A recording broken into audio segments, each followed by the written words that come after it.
Streaming on clickorlando.com, you're watching News 6 at 10 p.m. One girl started to say, help, help, help. Horrible what I see. I can't understand how that happens. Right now on News 6, witnesses to a tragedy at the theme park. She says she was on the roller coaster when a man died in Epic Universe, his cause of death, and the unanswered questions as that coaster remains closed. More turmoil at Kissimmee Police. Less than a year after their chief and others resigned, a deputy chief is now on paid leave. The new investigation and what it could mean. Meanwhile, dashcam video is now out in a chase and crash that left an innocent driver dead and a sheriff's office rethinking its pursuit policy. We cannot go there. It's just still very traumatizing. Her fiance was gunned down inside a local mall days before Christmas. As his family files a suit, she tells News 6 what a nearly 2-year wait for justice has done. But we start tonight at 10 with a local tragedy making news around the world. Death at Epic Universe. A man has lost his life while riding one of the headline rides, the Stardust Racers dueling coaster. Tonight, it is closed indefinitely. Good evening to you. I'm Matt Austin. Ginger has the evening off. Tonight, the medical examiner confirms the cause of death, multiple blunt force trauma. We know the 32-year-old man lived in Kissimmee, and we spoke with a woman who says she was on that thrill ride when this almost unprecedented death happened. And we went to get some comment from Universal. Here's your Orange County community correspondent, Troy Campbell. We knocked on the man's front door, but someone inside waved us away. We spoke to several of his neighbors who say they're shocked by his sudden passing. It was your neighbor. I feel bad for him, for his family. I hope he's resting with God. People inside the Kissimmee neighborhood reacting to the death of 32-year-old Kevin Rodriguez Zavala. What are your thoughts for the family to have that sudden passing of the 32-year-old? I hope they're grieving well with this. It's very hard. I know it is. I'm still shocked because I didn't even know. I'm just now hearing out about this. I didn't know. The Orange County medical examiner released a statement on Thursday stating the 32-year-old died of multiple blunt impact injuries. Law enforcement says off-duty officers responded to a man-down call at Epic Universe's Stardust Racers roller coaster Wednesday night. Investigators say Rodriguez Zavala was transported to the hospital where he died. One girl started to say, help, help, help. Maria Fernandez is visiting from Colombia and tells News 6 she was riding Stardust Racers when she heard screaming from her coaster car just a few rows back. She saw someone slumped over with blood on their shirt. After of that, all the people of security say to the people on the lane, get out, get out.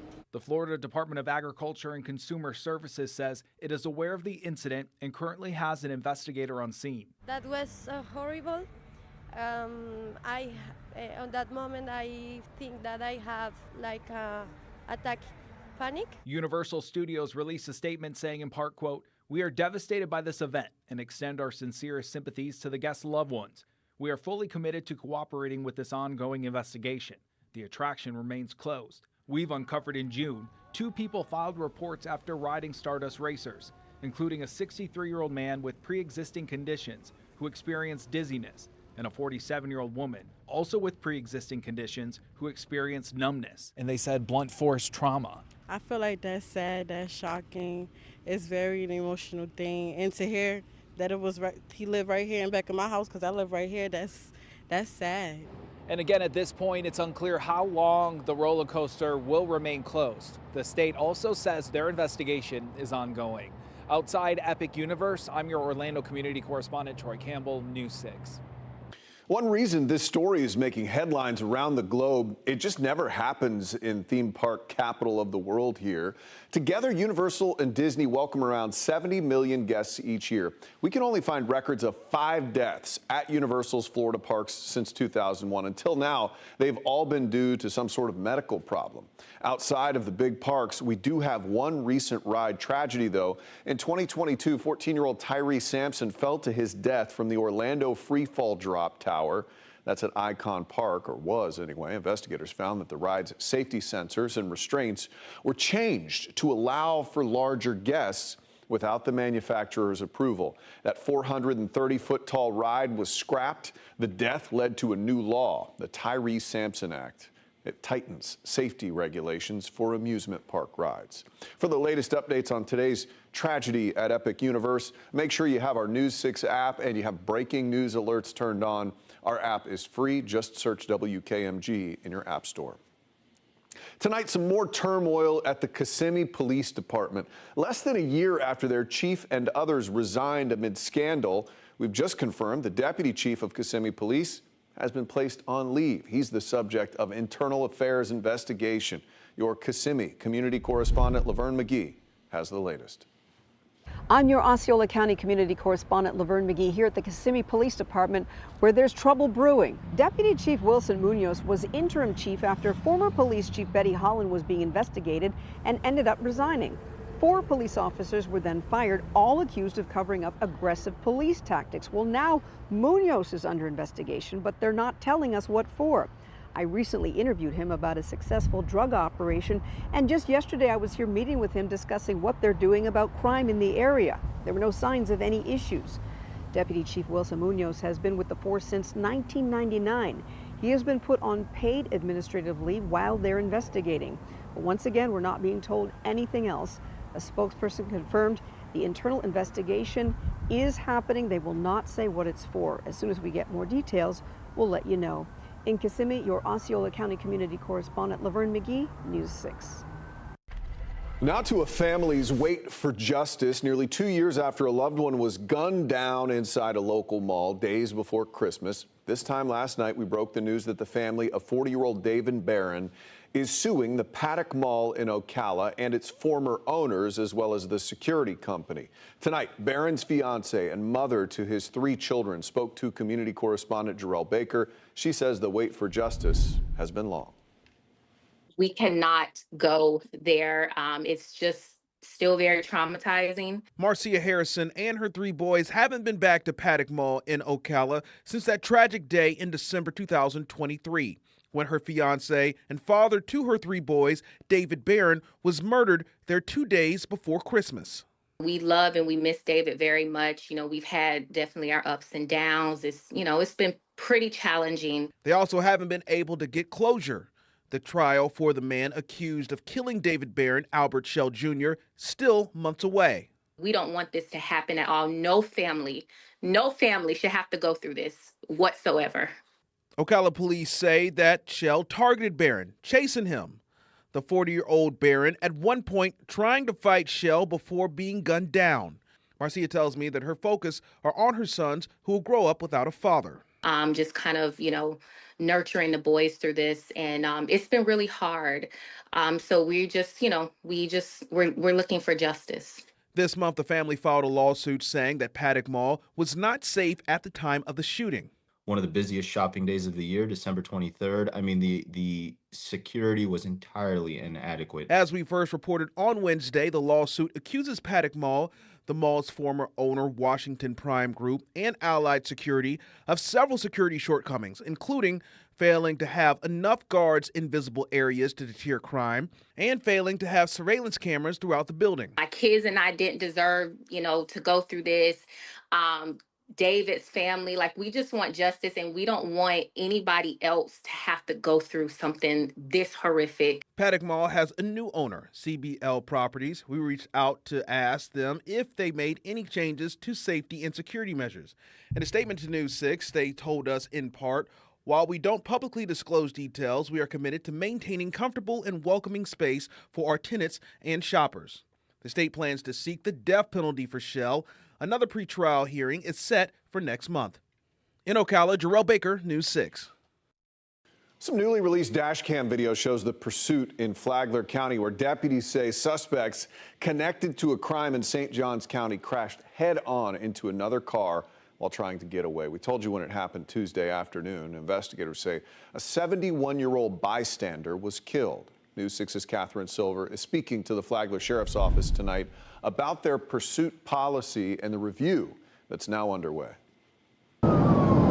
Dash cam video from the Flagler County Sheriff's Office shows the high-speed pursuit in progress. Deputies chasing this gray Chevrolet Suburban Tuesday.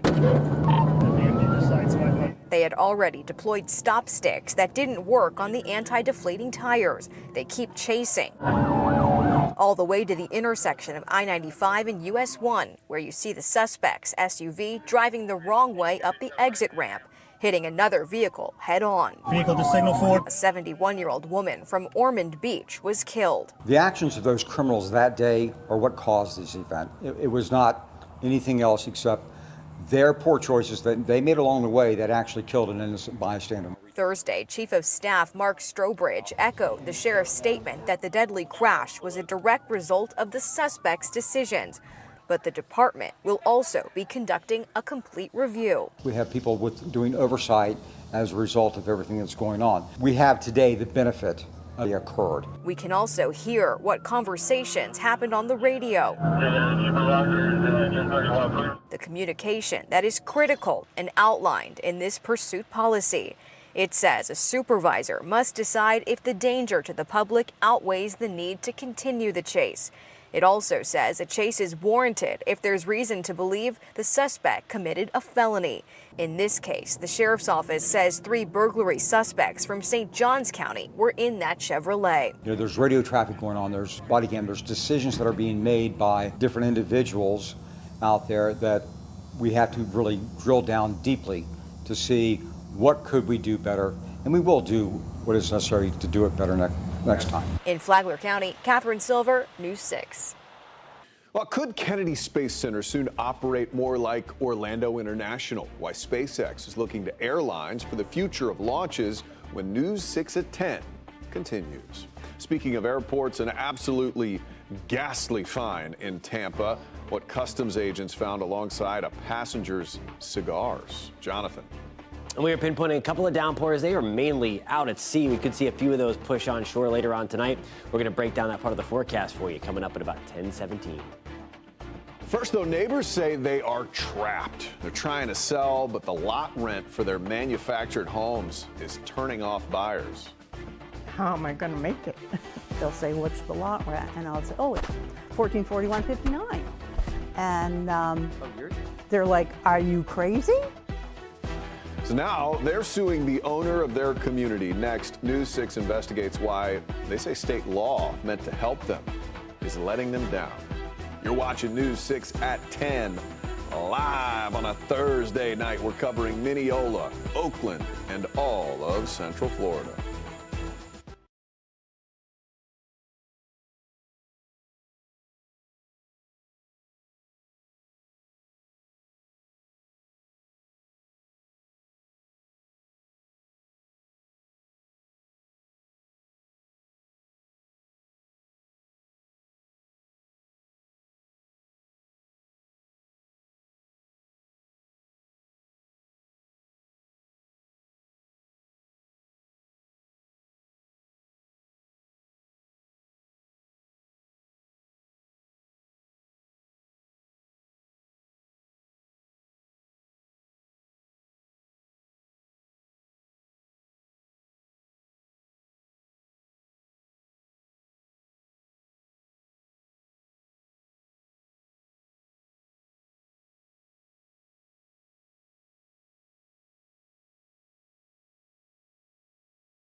Well, now on News 6, their rent is nearly tripled in 1 year. News 6 investigator Lewis Bolden has been hearing from people all over Florida whose lot rent in their manufactured home communities is through the roof.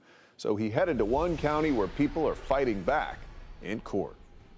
Gail Berghold's haven has become the source of her stress. I had a stroke last year. You know, you just keep thinking about things at night when you're in bed or something, you know, just. And what are you thinking about? How am I going to make it? Berghold lives at the Highlands at Scotland Yards, a manufactured home community in Pasco County.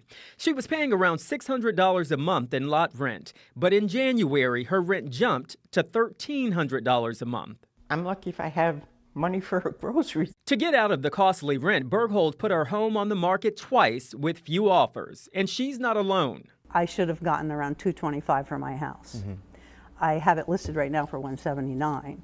I'm going to drop the price, and I'm going to drop the price until I can get out of it. Donna Reed has been trying to sell her home as well as others in the same community. She used to sell one home a month, but since the rent increase, so far she's only sold 3 this year. They'll say, what's the lot rent? And I'll say, oh, it's $1,441.59. And yours? They're like, are you crazy? Reed and Berghold are among a group of residents now suing the property owner, Legacy Communities. The issue, a lot rent increase of up to 126%. Under Florida law, manufactured homeowners are allowed to request mediation with the property owners if there's a dispute over rent. During this mediation, both parties agreed to market rent, but residents claim 126% is far above what's allowed in their lease. This prospectus has basically 2 different rents. One of them tries to keep you with CPI, Consumer Price Index.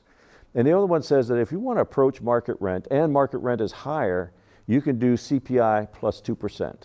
So for this year, they should have had an increase of 5% versus 126%. News 6 sent 7 emails over the course of 3 days to a person who represented herself as the media contact for Highlands at Scotland Yards. We asked pointedly more than once, can you explain the reason behind the significant increase in lot rent? We also asked for a comment on the pending lawsuit the residents filed. We were told the company president, Andrew Fells, wanted to have a call to provide context on background. But because we couldn't agree on a time and date, the company never answered our questions, then sent a statement reading, because of the pending lawsuit, Legacy will not comment. What do you think about this statute that allows mediation? Because it didn't seem to help in this case. What do you think about the statute? And in this case, it was used not as a shield for the community to protect themselves, but as a sword by the landowner. Lewis Bolden, News 6. A bizarre and frankly unwelcome surprise for Border Patrol agents working inside Tampa International Airport. They say a passenger recently went through customs declaring they had 10 cigars. Officers then digging through their bags found more cigars, banned plants, and then the twist. A foil-wrapped duffel bag containing what appeared to be human remains, including part of a skull. The traveler claimed all the items were for rituals. Customs says the items were destroyed. News 6 asked if the traveler was going to be fined or arrested. A spokesperson only told us the investigation is ongoing. Meanwhile, airport-like launch schedules could be a part of the future of space on the Space Coast. Today, on their website, SpaceX updated us on their grand plan, saying spaceports are the future, and they will see several launches a day here from SpaceX and other companies, and they're building that future at the Cape, Kennedy Space Center, and other sites there. So pointing out that they launched more Starlink satellites this morning, the company claims they're already closing in to average a Falcon 9 launch every 2 days. The company is on track to launch more than 100 times from Florida alone in 2025 without blocking other companies. Of course, the company sees the much larger Starship as the key to its future. SpaceX posted these photos here on social media yesterday showing their latest prototype on the pad in Texas. Starship had its 10th flight last month. No word yet on when the 11th test flight may happen, but the company is already building launch pads at KSC and the Cape for Starship.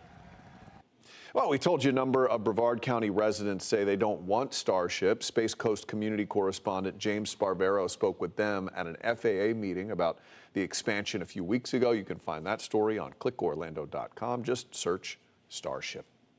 All right, let's get a check of your weather. Meteorologist Jonathan Kegas is detailing a pretty calm evening out in very Central nice. Very nice out there, Matt. We had a couple of showers right along the coast. There's one trying to sneak on closer to Satellite Beach tonight, and we have a few more downpours out over the Atlantic. If you were with us earlier in the evening, we talked about that would be our shot overnight, and when you wake up tomorrow morning, for a few of those downpours to sneak on shore. This is future radar, and you see how well of a job it's doing tonight. It's going to push back inland a few of those downpours. Most of them don't cross I-95. If they do, they certainly won't make it to I-4.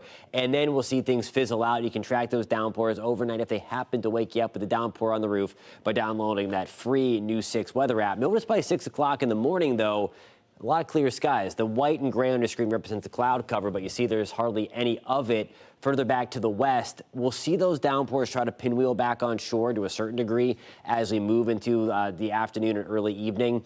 That's about all she wrote. High school football tomorrow night looks fantastic, especially the further away from you are from the Atlantic Ocean. A few downpours try to sneak on shore for some of the games closer to the coast. Nonetheless, I don't think there's going to be lightning involved in those downpours. So quick hitting, if they do get hit, if you do get hit, they will be few and far between. Here's a live look outside Port Canaveral, Brevard County with our launch credit union camera. Temperatures back to the mid-70s right now. We'll keep a mostly clear sky, at least at the Cape right now. 78 in Orlando. We're at 76 in Groveland, Holopaw. Good evening. We're checking in at 79 degrees. Here's the deal. We have a couple of downpours over the Bahamas and South Florida. It's a weak little wave. Notice those white arrows or white lines come in. They kind of kink up and then kink back down. That's a tropical wave. And that cloud mass right here is a developing wave. As it pulls away, it's going to suck in some drier air along with it. So it's going to help our afternoon feel pretty nice, or at least be pretty nice. It's still going to be on the muggy side. We're at 88 in Orlando, 87 in Oviedo. Rain chances at 30%. Speaking of the tropics, Gabrielle is still out there. It's looking a little more organized than what it was earlier today. Flare-up of thunderstorms around its center. Again, this is not a player in our forecast at all. Trailing wave behind it. It's losing some of its thunderstorm components at this time. Just a low opportunity for development over the next 7 days. Watching everything, but there are no immediate threats to the state of Florida. 30% shot for storms tomorrow. Most of that going to be tied to the coast. Same deal on Saturday back to Sunday. 40% chance. We'll keep that 40% chance rolling right on to the start of next work week, Matt. All right, Jonathan, thank you. Well, days of heavy rain pushed a local river past flood stage. Weeks later, neighbors fear the next storm could be worse. Honestly, if it wasn't for the flooding, this could be our forever home. Next at 10, what city leaders are doing to repair damage along the riverbanks.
I'm News 6's Mark Lehman, and we're in Altamont Springs near the Little Wekiva River, which is much calmer now. It's a far cry from what we saw earlier this month when there were flooding problems. Leaders in Altamont Springs know this has been a long-standing problem for years, and that's why they're looking to get the ball rolling on a flood control project. You know, there's nothing we can do because when it floods, it's just going to keep getting ruined. For Heather Zaradnik, living near the Little Wekiva River is a constant concern. And we've tried to, protect it with sandbags, but you can see our everything's just eroded away. We first met Heather nearly a year ago when her home was surrounded by water in the wake of Hurricane Milton.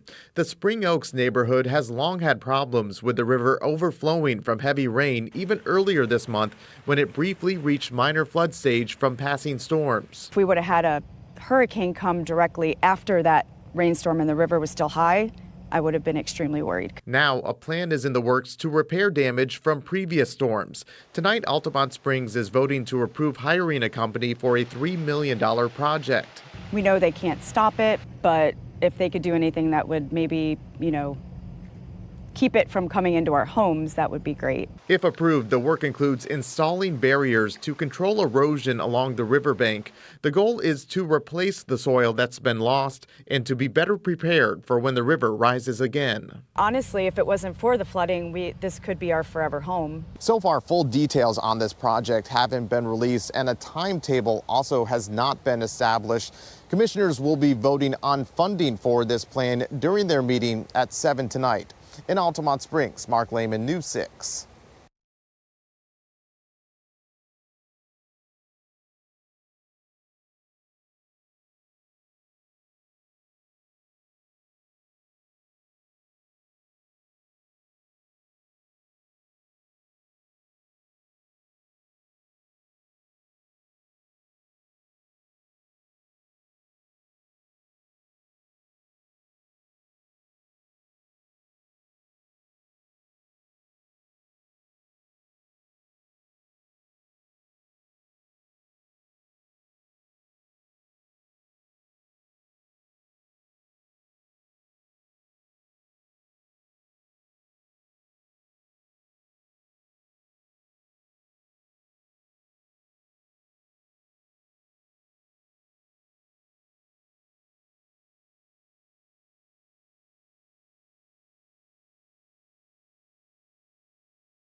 Hey, you can find all of tonight's stories plus breaking news, the best weather coverage money can buy. It's all free to download on your smart TV or your streaming device. Have a great night.